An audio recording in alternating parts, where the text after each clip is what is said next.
it's Karen Berniston here with my monthly designer challenge video. The theme this month is fireplaces throughout the year. So what I did is I challenged our design team plus 2 guest designers to each sign up for a different month of the year and a theme to go with that month.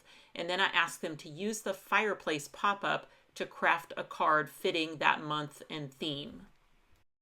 The base of all of our cards is die number 1210, the Fireplace Pop-up. And then we do offer 2 great extras sets, Fireplace Extras 1, Fireplace Extras 2. I'll be using a lot of the pieces out of Fireplace Extras 2 on my card. I'm also going to use our new Bam Box Pop-up, which is one of the new rubber band pop-ups in our brand new release. My month is May and Mother's Day, and I have a magnetic closure to keep that Bam Box collapsed until it is released. And then it will pop up and animate my Happy Mother's Day greeting above my Fireplace Pop-up. I even dangled some little hearts off of that greeting. And all you'd have to do is just change out the colors and the styling and the greeting, and now this is a technique that you could use all year round for any occasion. Okay, I'm going to start with the card itself. I've chosen to make a top fold 5x6. So that piece of cardstock is 5 inches wide by 12 inches long, scored in the center for folding. And then the extra little piece that's going to hold my magnet is 2.5 inches by 2 inches, and I scored that in 3 locations. So I scored it at 3/4 of an inch from the left side, and then 3/4 of an inch plus, so just a smidge so it wouldn't bunch in the fold. And then 2 really close together folds that I didn't even really measure. I just scored one and then just scooched it a little bit and scored it again. And I'm folding on all 3 score lines in the same direction, so all of them mountain folds. I will put a link to the strong magnets that are my favorite in the description box below. I buy them from K&J Magnetics. And what I'm going to do is glue down that 3/4 of an inch panel, but I'm going to get that magnet in close to the fold as I do it. So as close as I can get to the fold without it, crossing the fold, and then I just seal that closed so that the magnet is trapped inside. Okay, and then I just have to glue that single panel, the one that doesn't have the magnet trapped inside, that's going to glue up behind my card centered. So figuring out the approximate center of my card, and then I'm just going to slide that glue panel behind. I'll close that up to make sure that I place it so that I can easily fold the closure up and onto the front of the card. So it's glued to the back of the card, and then the magnet's hidden inside, and I'm just going to throw the other magnet on top for now so that I don't lose it. Okay, I'm going to open up the card and work on the inside decoration. So I'm starting with a couple pieces of pattern paper. I just went stash diving for those, looking for something that was wood grain for the floor and something that was floral for the wall. And then I'm going to just glue those inside my card. I just cut the panels a little bit smaller than my card panels. The Fireplace Pop-up set includes a die that cuts both the hearth and the mantle. So when you want to use it as a mantle, then you engage the fold that's in it. And if you want to use it as a hearth, you just leave it flat. And what I'm doing is just centering that on the floor and then butted right up to the fold. Now this next part is optional, but I like the back of the fireplace to be a solid color and not the same as the wallpaper. So I've just cut a square of cardstock, 2¼ inch square, and then I'm just going to line that up against the fold in the center-ish of the wall.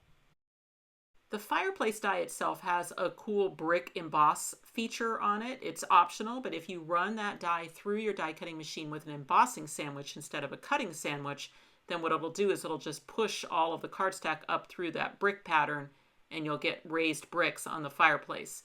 Now, embossing is a 2-step process because the emboss you do first and then you change your machine back to a cutting sandwich and run it through again to cut. I thought it would look nice to distress the brick a little bit, so I'm using an antique linen distress ink cube and I'm just rubbing it over the brick texture but with a very, very light touch and just kind of having it be very uneven. Okay, time to fold up the mechanism. So there are 4 folds through the middle portion of the mechanism, and they all fold like valley folds, meaning you're folding toward yourself, and that will bring the other end around to make this box at the top part of the mechanism. And then these 2 go the opposite way, so they fold down. And then there are folds at the end of the legs that fold to the back. So working all of those folds first. And then now what I want to do is connect the box to the other side using that tapered tab. So I'm ignoring the holes that are in that mechanism. That's for when I want to hang Santa's boots for a Christmas card, or you could also use the pegs from Santa's boots and then hang anything else in the opening.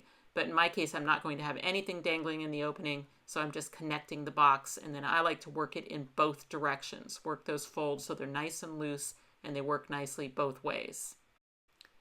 And my preference is to go ahead and add the fireplace and the mantle to the mechanism before adding it to the card. So all I need to do for that is to add my strong adhesive to the two legs. I usually start with the legs. I'm using my LINECO neutral pH adhesive in my fine tip bottle. We do sell both of those items on our website. And then what I want to do is I want to get the fold line right at the base of the fireplace and this edge right along the edge. And then I do the same with the other leg. And if I've done that correctly, then the top of the fireplace should be right along the top fold line. And it's easy to just kind of pull the box back a little bit to get in there with the glue to add adhesive all over the front of the box so that it is then connected to the fireplace. And then I like to go ahead and add the mantle as well. Now, depending on the weight of your cardstock, you may want to go ahead and work that fold in the mantle really, really well in both directions to loosen it up, because you don't really want a tight fold in the mantle. You would like that to be a pretty loose fold. Okay, so now this is ready to be attached to the fireplace. I like to start with the top panel. I glue that centered and right to that top box of the fireplace, and I just make sure it's centered on the front. And then once that's connected, then I can just lift up that flap and glue it down. So either adhesive on the flap or adhesive right there on the fireplace where the flap is going to touch it. It doesn't really matter. And then fold it down and then press it well to the front of the fireplace. To add the fireplace to the card, I first add glue to the two tabs at the bottom, to the top of those tabs. And then I'm going to flip the fireplace over and then take those two tabs and butt them right up to the fold so that they're centered on the hearth. So I'm looking at the hearth below and seeing if the edges of the fireplace look like they're centered. And then I just press those two tabs down. Now I want to find the flat position for the fireplace, which means I push the box forward so that I can see the top of the mantle. Now, if I pushed the other way, then I would see holes. I don't want to see holes. I want to see the top of the mantle in the flat position. That is the correct position for attaching the other side of the pop-up. And to do that, I just want to add my strong adhesive all over that box area. I'm going to keep everything nice and flat, and I'm going to close the card against that exposed adhesive. So just giving that glue a second to set up, and then I like to open carefully the first time, just making sure that the glue has set up and that the pop-up is working nicely. Give it a little help as it opens the first time, and then I can make sure that it folds down flat and pops up nicely. So that is the base structure of the Fireplace Pop-up. It is now ready for decoration. Another die that comes in the base Fireplace Pop-up set is this extra little box pop-up. So what this has is 3 score lines, and so you work all 3 of those score lines in the same direction, and they come around and make this little box. And you'll see that the box is a little wider than it is tall. So you have the option in how you put it inside the card as to whether you put the short side down or the long side down. And there's not a huge amount of difference between them, but if you put the long side down, your item will stick out a little further from the back wall. If you put the short side down, then it'll be a little bit closer to the back wall. Okay, so for the first one, the one that's going to go inside the fireplace, I've decided I'm going to glue down the long side. And what that'll mean is that my embellishment will come a little bit further out into the card because I've put the long side down first. And so what you do is you just glue that long side down so that it butts right up to the fold of the card. And then you still have 3 panels. I'm going to fold on the center one. And then that's going to bring the short panel up over the top so that it's right over the top of the long one. Sorry, I got that crooked. All right, so see, I've got long sides glued down, short side is up. Then I want my adhesive just in the little short side panel, so stop when I get to the fold line. And then I'm going to close the card against that exposed adhesive. And then that's going to attach the short side to the back wall and complete the little box pop-up. So there it is in there, and anything that I attach to the front of that little pop-up is going to pop up in the card with the fireplace. So that's where you would put, the fire if you were wanting to put a fire in there. In my case, I'm going to put a different embellishment, but anything you put on that will now pop up. The little box pop-up can also be added to the front of the fireplace on either side or both. And again, you can choose whether the long side goes down or the short side. In this case, I decided to put the short side down.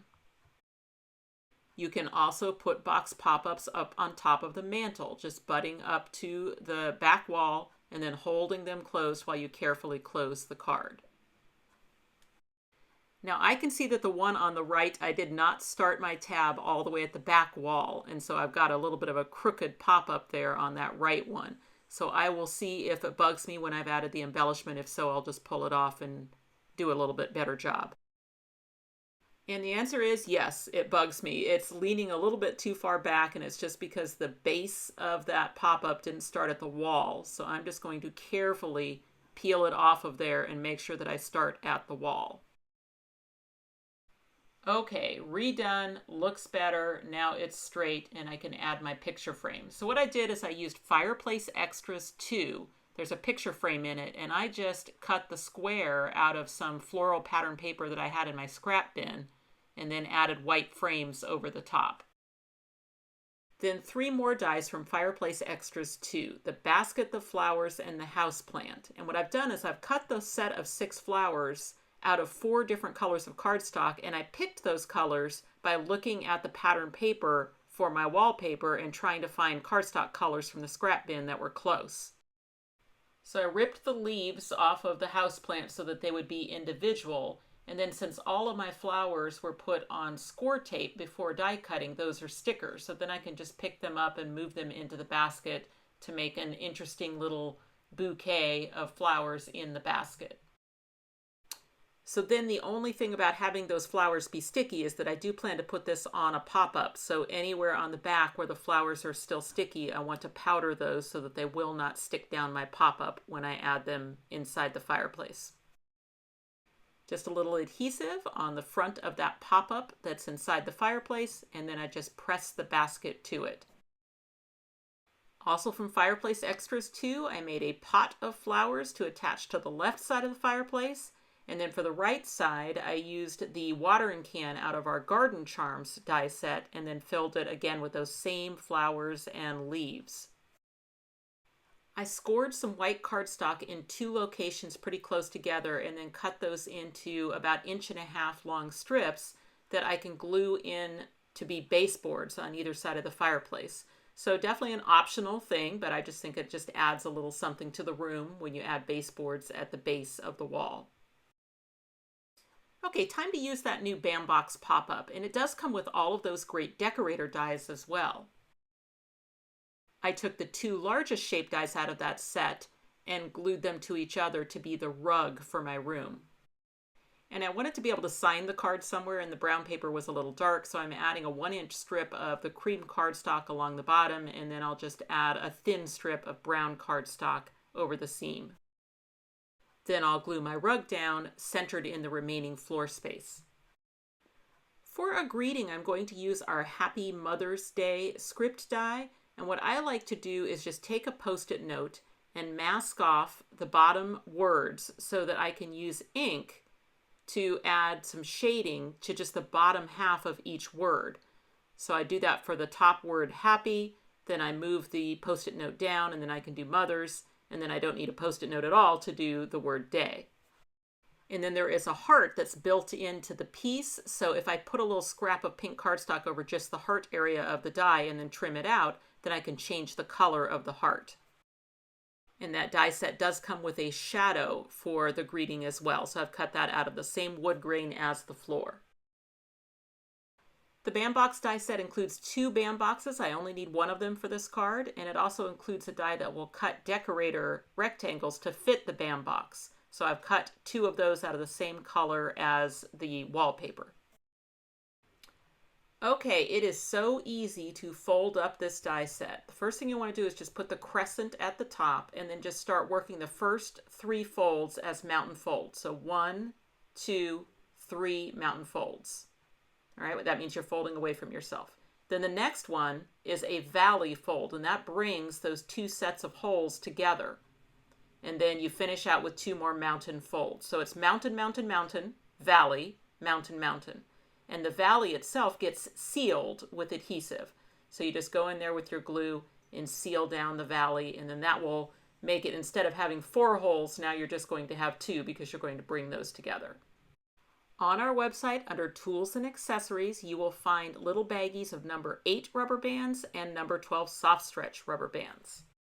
Either of those sizes can be used in the band box. Now, my favorite is the number 8. It's small, it's tiny, it's perfect. But if you've got a bunch of number 12s because you put together all ball dies, those work too. I just like to twist it around so that I have 2 loops on that rubber band if I'm using a number 12. And then the rubber band goes over that little shelf and into those 2 sets of holes. Okay? Now, if I'm doing a number 12, I'm just going to stretch 1 section up when I get to that point. Okay, so just 1 on the number 12s. But I'm going to take that off and show you the number 8 because that is my favorite. The number 8s, I don't have to do anything special. I just go around the shelf and into the holes, and then it's just in there. All right, now what I need to do is I need to take that shelf, and that fold line needs to go right up to the other set of holes on a diagonal. I'm just going to hold it like that. And then I'm going to take that number 8 rubber band, or 1 section of my number 12, up and around that crescent and into those 2 holes. Okay?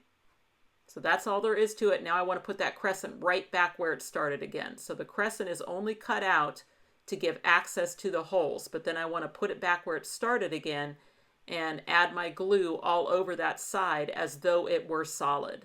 So once the rubber band is in, I can add my glue all over the crescent and the area around the crescent, and then finish out my box by bringing the other side to it.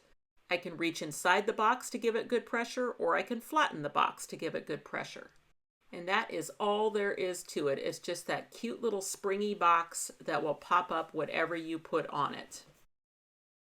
To flatten the band box, you press the 2 opposite corners, not the ones around the crossbar, but the other 2. So it only flattens down that one way. So you need to figure out in your card whether you want it to collapse to the back like this, or if you want to turn it around and have it collapse forward like this. So it doesn't matter, you just have to figure out which way you want it. I've decided that I want it to collapse forward, or I guess in my case downward, because it's going to be on the back wall. I decided just to label an F for the front and a B for the back, and that way I know which one I'm gluing down, which one I'm going to put my greeting on, and then the other 2 I've decided to add those decorator pieces that come in the set, and I just cut them out of the same pattern as the wallpaper, so that if you do kind of look down in there, it will all just sort of blend in. Then I'll add some glue all over the F side, which is the front, and then add my Happy Mother's Day greeting to the top of the band box. So it doesn't really matter where it goes, just, to my liking. Then I add adhesive all over the B panel, which is the back, and then I'm just going to go in there in the popped up position and figure out where I think it looks really nice and place it there. Okay, so what I have decided is that it doesn't matter to me that I can't collapse it down with the fireplace popped up, because the way this is going to work is I'm going to be closing the card like this, and then when I get down here, I'm just going to push that Mother's Day down, and it'll just basically go in front of the fireplace. So it will work just fine since it's a top fold card. I didn't have to leave myself enough room for it to collapse when the card is open. There is a heart die in the band box pop-up, and that heart die has press dots around the perimeter, so it makes a nice little edge decoration. However, there's a fun trick that you can do with dies that have press dots. You can put a contrasting color cardstock over the top of the color that you want and die cut through both layers. When you do that, you are transferring the color from the top cardstock down onto the bottom cardstock just in the press dot area. So you get this really cool 2-tone heart with the contrasting color down in the press dots. So those are what I'm going to use to dangle off of my opening. And you can see the difference here with and without that contrasting color on top. Now I'll glue those hearts back to back, but I will sandwich a little bit of white thread in between them so that I can dangle those off of my greeting. Then I'm just going to use a little dab of glue on the other end of the thread to dangle that heart off of the greeting so that it hangs down in front of the fireplace. And then I liked the one so well that I just decided to add 2 more. So there are 3 hearts dangling off of the Happy Mother's Day greeting in front of the fireplace. As you close it, you can see they're just going to kind of fall down to the floor. Then I press the band box closed. And then now I can transfer that magnet to the other side. I like a mini glue dot for that. I put the glue dot on the magnet, I close up the closure, and then it'll move the magnet to the other side exactly where it needs to go to keep the card closed. I like making simple card fronts for my pop-up cards, just leftover materials with a simple lead-in. In this case, the same 2 pattern papers, those same shapes from the band box. I did use Love You from our Word Set 9 die set. And other than that, just kind of repeated the same elements as the inside. I like to balance the weight of my pop-up cards, especially the ones that need to stay open to 90 degrees for display. So I'm going to add some of my leftover pattern paper to the back of the card, which will also cover that seam from where I added the closure. My finished card measures 5 inches by 6 inches, so I'll use an A7 envelope when I mail it. So just a great way to combine that band box with the Fireplace Pop-up when you want to animate your greeting up above the fireplace. And like I said before, you really could customize this same technique and use any greeting and any decor for your fireplace. This was such a fun challenge. I loved seeing what all of the design team members and our guest designers did for the other months of the year. The fireplace is just so versatile. You know, you really can decorate it for all sorts of things, including converting it into other items. So definitely head over to the blog post. You'll find the link in the description box below to check out all of this wonderful inspiration by our designers. Thanks for watching. If you click on the website link, you'll go to KarenBerniston.com, where you can purchase these dies as well as find links to our other social media accounts. You can subscribe to this YouTube channel and check out some of my other videos. Thanks so much for watching, and I'll see you next time.